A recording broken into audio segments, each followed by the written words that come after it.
प्रदीप यादव जी।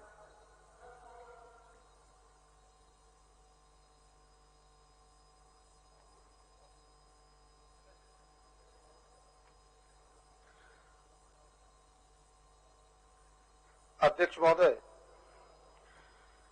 मैं बात प्रारंभ करता हूं कि आपने जब समय सीमा दे रहा था तो मैं उसी समय सुन रहा था कि अब यहां न बोले तो फिर कहां बोले, और अब न बोले तो कब बोले। मैं इसलिए कह रहा हूं इन शब्दों को कि आज जो देश की परिस्थितियां बनी है, जो लोग बोलता है बेचारे जेल में बंद हो जाता है, उन पर राजद्रोह का केस हो जाता है, सीबीआई का छापा पड़ जाता है, ईडी का छापा पड़ जाता है। बाहर तो बोलना मना है हुजूर, यहां तो बोलने दीजिए, यहां मत रोकिए, सबकी सुनिए, 2 घंटे और चलेंगे। सुनने में क्या ऐतराज? को अच्छी बात यह है कि चाहे विपक्ष से हो चाहे सत्ता पक्ष से हो। और इतना नहीं, अब न बोले तो कब बोले? अभी उठा रहे थे इरफान साहब, देश बिकने जा रहा है अध्यक्ष महोदय, रेल बिक गया। जिस रेल को भारतीय रेल हम कल तक कहते थे, अब अडानी और अंबानी रेल दिखाएगा। जिस एयरपोर्ट का नाम कल तक बिरसा मुंडा के नाम था, सुभाष चंद्र बोस के नाम था, अब अडानी और अंबानी के बाप दादे के नाम होगा। अब न बोले तो कब बोले अध्यक्ष महोदय? अब तो बोलने दीजिए। इतना ही नहीं, मैं उससे आगे भी, और ये बात मैं नहीं कह रहा हूं, अभी 3 दिन पहले जो सुप्रीम कोर्ट के जस्टिस थे, वो लोकूर साहब, एमबी लोकूर, उन्होंने कहा 3 दिन पहले कि इस देश में राजद्रोह के 70 मुकदमे ऐसे हो गए कि सरकार के विरोध में लोगों ने कहा। अध्यक्ष महोदय, ये परिस्थितियां पूरे देश में बनी है, सार्वजनिक चीजें बिक रही है। और आपने जिस बिल का मैंने जिक्र किया था आपके दोपहर भोजन के पहले, कि bill on agriculture market, the farmer agreement price assurance and farm services bill 2020, the essential commodities bill 2020। अध्यक्ष महोदय, ये जो फार्मर बिल है, प्रदीप जी सूचना दे रहे हैं। जो बजट आया, अनुपूरक बजट, उस पर चर्चा कर रहे थे।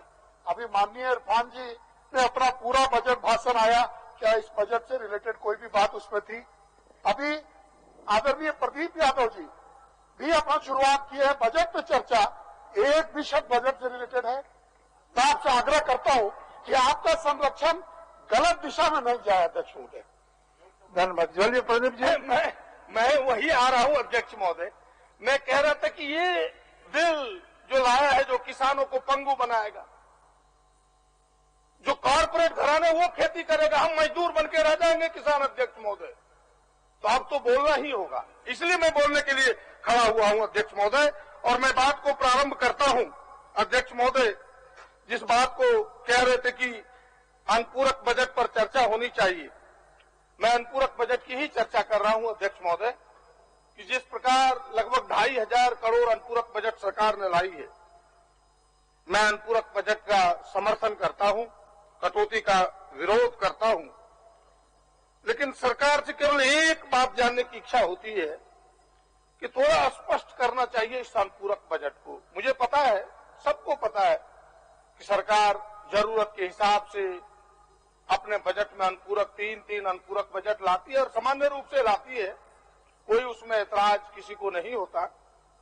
वैसे थोड़ी बहुत चर्चाएं होती है, लेकिन थोड़ा उसमें यह स्पष्ट होना चाहिए कि भाई 2,500 करोड़, क्योंकि लोग थोड़े भ्रमित हैं, क्या आपके मूल बजट के आकार को बढ़ाएगा कि रीअरेंजमेंट है उसी बजट के अंदर का?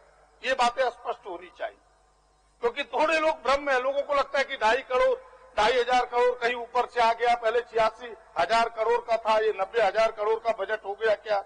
ये बातें थोड़ी स्पष्ट होनी चाहिए। ये पैसे आए थोड़े केंद्र सरकार के पैसे आपकी, क्योंकि आपने जो वित्तीय स्थिति यहाँ की अभी हालात है, वो किसी से छुपा हुआ नहीं है।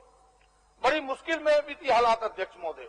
जो मेरे पास आंकड़े हैं अध्यक्ष महोदय, वो आंकड़े बताते हैं कि जो पिछले साल का रेवेन्यू कलेक्शन था और जो भारत सरकार से पैसे मिलने थे, उन तमाम रिसोर्सेज की अगर बात करें तो अब तक के आंकड़े 6,000 करोड़ कम मिले हैं। अब तक 25,119 करोड़ पिछले बार मिला था और अभी जो सरकार को मिले हैं वो 19,175 करोड़ है।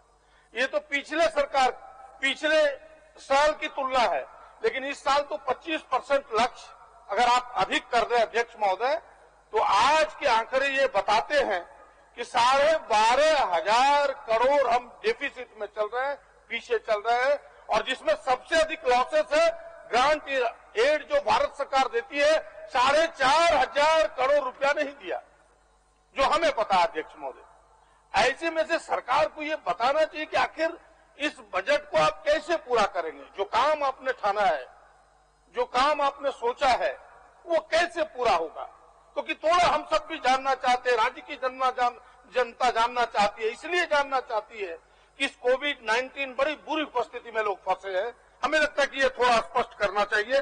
और इस बजट के आगे मैं पहले ही कहा कि आपके बजट का समर्थन